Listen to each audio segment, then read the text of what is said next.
Bueno, muy buenos días a todas, a todos, a toda la administración, a todos mis colegas. Siguiente, porfa. Este debate sobre el C4 y la línea 123 en Bogotá, lástima que no esté ninguno de mis demás colegas que ha planteado este debate, es importante y se ha centrado principalmente en los asuntos de contratación. Yo creo que más allá de la contratación, que sin duda es fundamental porque son recursos públicos que son de todos y todas, hay un asunto con el funcionamiento estructural del C4 y de la línea 123 en Bogotá que básicamente hace que esta ciudad no esté preparada para ningún tipo de emergencia en lo que de la respuesta a la línea 123 y el C4 depende. Y ya les vamos a contar por qué. Siguiente, por favor.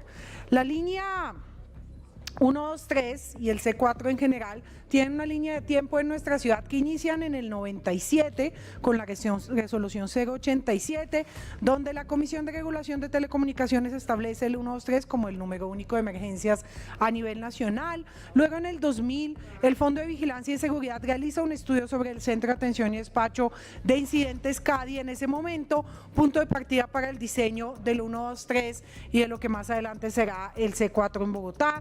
En el 2022, el Fondo de Vigilancia adelanta un nuevo estudio sobre un sistema integrado de atención de llamadas. En el 2004, el Consejo aprueba el proyecto de Acuerdo 261 que regula la administración del sistema integral del número único. En el 2005, el decreto 451 implementa formalmente el sistema de número único 123. En el 2006, el acuerdo 232, establece el Sistema Integrado de Seguridad y Emergencias NUCE. En el 2007, el decreto 563 subroga el artículo 59 del decreto 503 y define el NUCE como el sistema para operar. En ese momento con 50 policías inicia allí ese sistema. En el 2010 tenemos un proyecto de acuerdo que suprime las demás líneas de emergencia de Bogotá y deja solo esta operando. Después en el 2014, que es donde empieza este ciclo, digámoslo así, reciente, que ya lleva 10 años, el convenio 561 con la ETB de 15.000 millones de pesos para modernizar todo este sistema. Y esto es parte de lo que vamos a estar hablando durante toda la exposición, porque en realidad esa modernización no existe. Bogotá no tiene un sistema moderno para la atención de emergencias. En el 2016, el decreto 413 crea el C4, que ya es un sistema más integral, ya lo hablaremos aquí. Y finalmente, en el 2019, el decreto 510, lineamientos de funcionamiento del C4.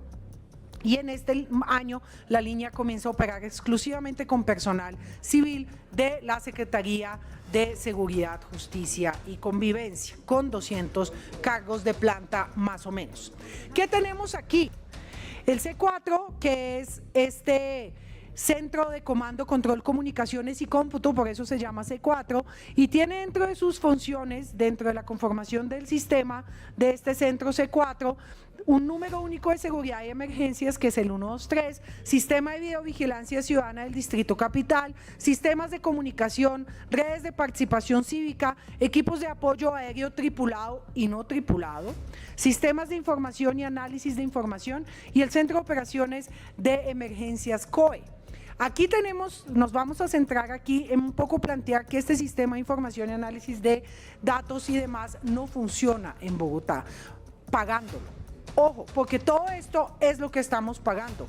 Casi muy poco de esto funciona y lo que menos funciona es el sistema de información analítica de datos y por tanto capacidad de predecir eventos y de generar, digamos, un seguimiento integral en tiempo real de los eventos y en garantizar que la información que se recoge nos servirá también para más adelante en los eventos. Nada de esto está. Los objetivos: la integración de entidades, prevención y mitigación, respuesta eficiente, fíjense, prevención y mitigación, respuesta eficiente, gestión de información, tecnología integrada. Tampoco lo tenemos claramente. Lo interesante es que sí tenemos una certificación de estándares, el NENA 911, que no es exactamente el mismo estándar NENA, ¿cierto? Que es el internacional que garantiza la calidad y el funcionamiento integrado de estos sistemas de información y emergencias. Siguiente, ¿cómo funciona el C4? Aquí tenemos un esquema del cual me parece importante resaltar dos cosas. Uno, Lo verán en el extremo izquierdo, sistemas de información y análisis de información y de datos, vuelvo y lo digo, que debería darnos información en tiempo real, permitirnos analizar para prevenir y adelantarnos a los hechos, y 3, para que los datos que se recojan nos sirvan hacia adelante, tanto en términos de análisis, pero también en términos judiciales de pruebas y demás. Nada de esto ocurre. También en el extremo derecho van a hacer, esto estamos hablando de un diseño hecho en el 2019, que los COSEC, ¿cierto?, tenían que haberse convertido en unos puntos, ¿cierto?, en unos centros adicionales, complementarios, que más en momentos de emergencia nos permitieran reaccionar de una manera especial. Nada de esto ocurre en el actual C4. Entonces vuelvo y digo, tenemos grandes bombos y platillos para justificar nuevos contratos que duplican y triplican los costos, pero cuando vamos a ver qué de lo que estamos pagando realmente está implementado, pues es muy poco. Ahí ya los órganos de control tendrán que ayudarnos a determinar si allí tenemos detrimentos patrimoniales, duplicación de funciones y costos y demás, que yo creo que es muy evidente que sí lo tenemos. La visión del C4, ¿dónde debería estar? Integrar entidades de inteligencia, justicia, análisis criminal, debe ser un centro y un instrumento para ello. El análisis avanzado de Big Data, centro de datos y ciberseguridad, cruce de información operativa, judicial y de inteligencia, análisis predictivo, no solamente reactivo, que es lo que tenemos hoy, pero además lo tenemos demorado, ¿cierto? Hoy solo tenemos una cosa reactiva, pero además que reacciona tarde, como cualquiera que ha llamado al 123 puede dar cuenta que ocurre. El análisis, permitir decisiones estratégicas con base en inteligencia criminal y análisis de riesgo, investigación, prevención del delito, formulación de política pública, la información para ello tampoco la tenemos, anticipación a dinámicas criminales, articulación a niveles judiciales, militares nacionales y regionales, y hoy en día también internacionales, claro, con criterios de soberanía que a veces no gustan aquí, alta capacidad de visión institucional frente a un modelo de seguridad integral y funcional para la ciudad y la región. En el plan de desarrollo además se dejó un artículo dedicado a ello, siguiente, ya lo veremos. La definición de la línea 123, justamente como parte de este componente del C4, ¿cierto?, nos da estas claridades, como ustedes lo ven, línea 123 dentro de este marco del C4, ¿qué nos permite hacer? La siguiente diapositiva, gracias. Atención de requerimientos de la ciudadanía, coordinación con entidades, despacho de unidades de emergencia, respuesta rápida y eficiente. Y todo esto en clave de interoperabilidad. Siguiente, por favor. Estas son las entidades que están articulados a la línea 123, que fueron suspendiendo sus líneas propias y que se conectan a la línea, y esta de dar respuesta a todo esto. ¿Qué estamos viendo hoy? Y es algo que también le pido que investigue las entidades de control, y es que si ustedes lo detallan, ¿cierto?, y yo les pido que le pregunten a cada una de estas entidades por las fallas que presenta el 123 y la incapacidad que la Secretaría de Seguridad ha tenido de poner esto en un funcionamiento medianamente coherente, no solamente con las necesidades de la ciudad, sino con las operaciones que ya estamos pagando en los contratos que están vigentes. Yo les pido que le pregunten a estas entidades cuántas de ellas tienen contratado un sistema paralelo de acceso a la información vía inteligencia artificial, vía seguimiento de prensa, vía seguimiento de redes, para dar cuenta de los incidentes que ocurren en sus campos misionales y que la línea 123 y la Secretaría de Seguridad no es capaz de reportar ni a la ciudad ni a ninguna entidad, ¿cierto?, porque no sabe cómo operar el sistema tan complejo que compró. Entonces les pido por favor que hagamos esta investigación. ¿Cómo funciona el paso a paso de las llamadas de la línea 123? Entra la llamada, la planta telefónica Motorola toma la llamada a través de software de atención de llamadas llamado Vesta 911. El tercer paso tiene que ver con que idealmente el software debería analizar la congestión de cada línea y pasar de Vesta 1 a Vesta 2. Eso no ocurre, por lo tanto la saturación de líneas es permanente, por lo tanto a mucha gente no se le contestan, las llamadas se caen o simplemente se anulan, ¿cierto?, porque el sistema se satura y no tiene la capacidad de asumirlas ni de trasladarlas y emitirlas, las llamadas a la línea menos congestionada. 4, el operador contesta la llamada preguntando al usuario cuál es su emergencia. Si se trata de una emergencia, el operador pregunta nuevamente al usuario qué, cómo, cuándo, mientras la va caracterizando y da cuenta de dónde la debe trasladar.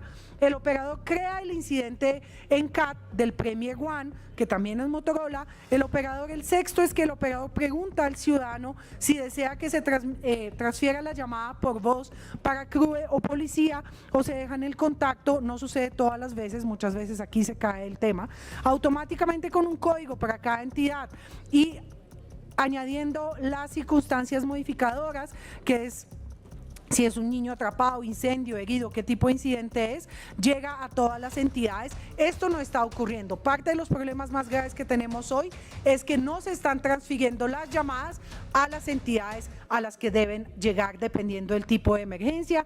Y finalmente, si el evento es de alto impacto, se hace un monitoreo en vivo a agencia, a entidad, y si no, se cierra también y se le hace monitoreo y seguimiento. Esto es un sistema de funcionamiento siguiente. Lo que ocurre es que no tenemos la capacidad, como lo decía ahora, entre los sistemas Vesta 1 y Vesta 2, no es Vista sino Vesta lo que dice ahí, ¿cierto?, que nos permita este balanceo de las llamadas. Por lo tanto, las líneas se saturan, se caen. Y peor aún, además, no se está utilizando casi que la mitad del componente de lo que hemos comprado. El gestor de incidentes, que tiene unas capas de georreferencia donde entra a jugar el IDECA y el web mapping, que son dos instrumentos distintos. Uno proviene del distrito, otro, digamos, lo suministra Google, entre otras gratuitamente, pero aquí lo pagamos al doble y al triple. Y podemos ver además en la siguiente imagen cómo es la operación de quien recibe la llamada, ¿cierto? Es una persona que tiene dos, a veces tres pantallas, que tiene dos teclados, dos mouse, y tiene que una sola persona, ¿cierto?, mientras está atendiendo la llamada, para poder registrar esto en los varios sistemas que tiene. Imagínense la operación de esto en términos humanos y cómo se logra garantizar un servicio de calidad. ¿Por qué no funciona como debe funcionar y tenemos dos pantallas, dos teclados? Claro, las dos pantallas pueden ser para tener mayor capacidad de información. Los dos teclados, si no tienen ninguna explicación, distinta a la negligencia y a la incapacidad de nuestra Secretaría de Seguridad de implementar esto de manera operativa, técnica, real y funcional en un servicio que sí estamos pagando, pero que no lo pueden implementar. Entonces, no solo estamos pagando una interoperabilidad que no estamos implementando, sino además estamos pagando doble y triple equipos que ya no deberíamos estarle alquilando al convenio de la ETB, porque entre otras, parte de los equipos que se están hoy en el C4 y en la línea 1-3 son propiedad de la Secretaría. Entonces, ¿cómo así? Pues en este contrato RapidSOS, que es el último en el que muchos le han puesto el lente porque es muy alto y porque les gustaría que siguiéramos con los operadores anteriores, que es otra discusión, es una discusión de la transacción monetaria. Nuestra discusión no solo es de la transacción monetaria, es de la funcionalidad de esto. Y es que además de que estamos pagando más, no estamos utilizando lo que estamos pagando. Y estamos pagando de nuevo equipos de los cuales ya es propietaria la Secretaría de Seguridad, computadores, teclados, mouse, ¿cierto? Todo esto, pues muy interesante que después los entes de control nos contarán. Entonces, la geolocalización en CAT Premier One, también tenemos una capa que es la primera capa de los polígonos de ciudad básico, coordenadas XY, la segunda que son las capas de actualización de las Bogotá, de las direcciones de IDECA, que es donde muchas veces no funciona la geolocalización y una persona que termina haciendo una llamada de emergencia en el norte de Bogotá, la envían en la respuesta a la policía o del CRUE, peor si son temas de salud, se lo envían al sur de la ciudad o viceversa, porque la capa no logra modificar y actualizar los cambios para registrar, por ejemplo, direcciones que tienen sur, oriente, que sean diagonales, transversales. Sí, en el año 25 estamos en esta situación. La geolocalización, finalmente, el web mapping de mapas satelitales de Google, que sí lo estamos pagando adicionalmente en el contrato nuevo, pero que además se puede acceder de manera gratuita, o ya lo estamos pagando una vez, ahora lo estamos pagando dos veces. Entonces es un problema grueso. Siguiente, además la herramienta de RapidSOS, que es esta última que hemos adquirido, tiene nuevas herramientas, chat silencioso, video, ubicación en movimiento a través de LS, pero por ejemplo una persona que no tiene datos pues no puede acceder a nada de esto tan maravilloso que la Secretaría de Seguridad ha publicitado muchísimos en sus redes, pero que en la práctica no funciona, ¿cierto? Y aquí tenemos parte de lo que estamos pagando y no estamos utilizando, que son este contrato con la ETB, y aquí digan, claro, la ETB está en crisis, hay que privatizar la ETB porque la ETB no nos funciona. No, No, el problema aquí es que la Secretaría de Seguridad sepa qué y cómo lo puede hacer. Una intermediación innecesaria con Itelca, que por ejemplo no tendría por qué estarse dando en esta operación, pero como la Secretaría no conoce el tema, pues va y va y va avanzando y pues terminamos pagando intermediaciones entre mismas entidades del distrito que no nos están ni siquiera funcionando. Se hizo una audiencia en diciembre del 2024 de la veeduría, que ha estado muy juiciosa con este tema, lo cual le agradecemos en términos de la investigación, y aquí la norma técnica ISO IS 27001 del 2013, que es una norma técnica que la veeduría explicitó que no tiene la Secretaría de Seguridad en la aplicación de este sistema, que además es una norma técnica muy importante, porque es la que permite proteger la confidencialidad, los riesgos de integridad, disponibilidad de información, la cadena de custodia y la habeas data, lo cual nos garantiza que el post de la información que recogemos es algo que podremos utilizar, por ejemplo, como prueba en procesos judiciales y demás. La Secretaría le respondió a la veeduría que eso no era tan importante, que ya tenía otras normas ISO que estaba implementando y que no requiere esta norma. Pues nuevamente nos parece muy raro que haya accedido la Secretaría de Seguridad, no sabemos mediante qué transacciones, a la certificación NENA 911, porque es que la certificación NENA 911 obliga que este dato, que esta norma técnica ISO IS esté presente, y la Secretaría misma le contestó a la veeduría que no la tiene, e igual tiene la certificación particular. Pero además algo muy delicado, el acceso a datos sensibles. Cuando cualquier operador del 123 abre el sistema, encuentra fotos como las que ustedes ven en esta presentación, y en esas fotos están las personas en una situación crítica, mujeres en estado de condiciones de abuso o personas que están siendo heridas y no están pudiendo estas fotos, cierto, ser, digamos, de acceso restringido, y cualquier operador las puede ver. Pero claro, tenemos la norma técnica ISO y no necesitamos la otra, porque no la necesitamos, ya lo tenemos. 3.362 archivos sensibles hay en el sistema, ¿cierto? Y la entidad respondió que no necesita cambiar nada de esto. Ahora, el famoso convenio 561 del 2014, que es el que le permite la operatividad a todo esto, de 15.000 millones, que fíjense, es un convenio que ha tenido 30 modificaciones y 32 adiciones, pero cuando usted lee el convenio es muy integral. Todas las cosas que estamos pagando deberían estar ocurriendo en la ciudad, y nuevamente el problema es que no operan. O sea, esto es incapacidad institucional de implementar lo que ya está pagando, ¿sí? Y es muy preocupante. Siguiente, para alcanzar, ¿qué temas más nos están fallando? La atención de emergencia por mensajes, ¿cierto? En lo cual aún seguimos sin poder implementar la posibilidad de que personas sordas puedan ser atendidas en clave de emergencia. No tenemos esa capacidad en nuestro sistema, a pesar de que la estamos pagando. La geolocalización y balanceo de llamadas, ya hablé de esto. Desde 2014 la herramienta de geolocalización está presente en Premier One y Web Mapping. También se plantea solución de algoritmo de balanceo de llamadas, pero en el nuevo contrato estamos pagando esto unas cuantas veces más, que es algo que ya sé que los entes de control están investigando. Lo de las llamadas que no se están descongestionando, ya lo planteamos. El hallazgo administrativo de plan de continuidad de negocios, que la Contraloría viene señalando desde el año 2013, con caídas masivas del sistema en ese momento NUCE 123. El año pasado tuvimos un corte de energía porque se robaron los cables, según lo que explicó la Secretaría, cerca al C4, y adivinen qué, Bogotá estuvo sin C4 unos cuantos tiempos.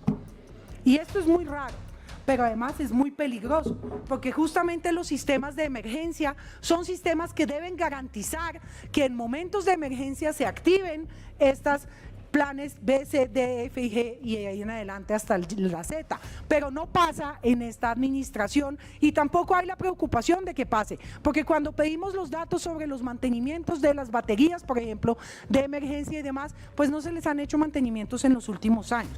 Después de esto, el sindicato del 123 hizo un estudio de los diversos procedimientos, la norma internacional de sistema de gestión de continuidad de negocio, de 14 procedimientos más importantes para el funcionamiento de la línea 123, 8 no están aportando y 6 lo hacen de manera parcial. Adivinen cuánto lo hacen en sistema óptimo, ninguno de los 14 procedimientos funciona. Los de la desactualización de los manuales de procedimiento, ustedes entran a la página y hay el manual de procedimiento está actualizado en el año 2021.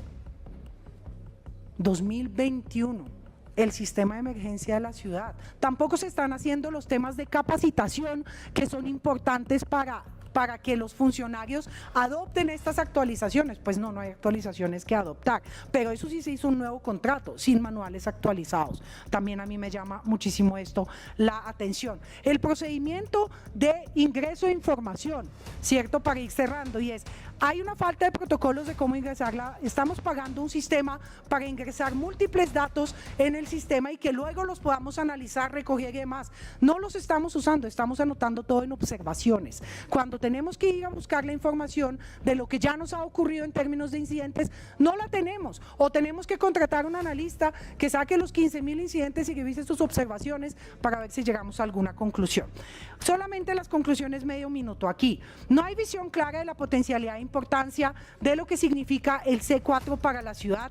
No tenemos lo que estamos pagando y aquí le estamos pidiendo a los órganos de control que investiguen. Si bien hay elementos puntuales que actualmente constituyen el foco de atención mediático en la línea 123, como el contrato, los problemas son de fondo y de funcionamiento. Y yo aquí quiero pedirle a las entidades de control una auditoría de fondo. Y quiero pedirle al alcalde Galán que se ponga al frente de esto y haga un rediseño, que además tiene el artículo de plan de desarrollo que se lo permite hacer así, un rediseño del sistema de funcionamiento de información del C4. El convenio ha sufrido múltiples modificaciones y adiciones. La necesidad que tiene Bogotá no es un mantenimiento continuo a lo que se contrata, sino una nueva aplicación. Y en esto necesitamos revisarlo todo y darle a la ciudad lo que se merece y lo que ya está pagando, y que nos devuelvan la plata de lo que no ha funcionado. Gracias.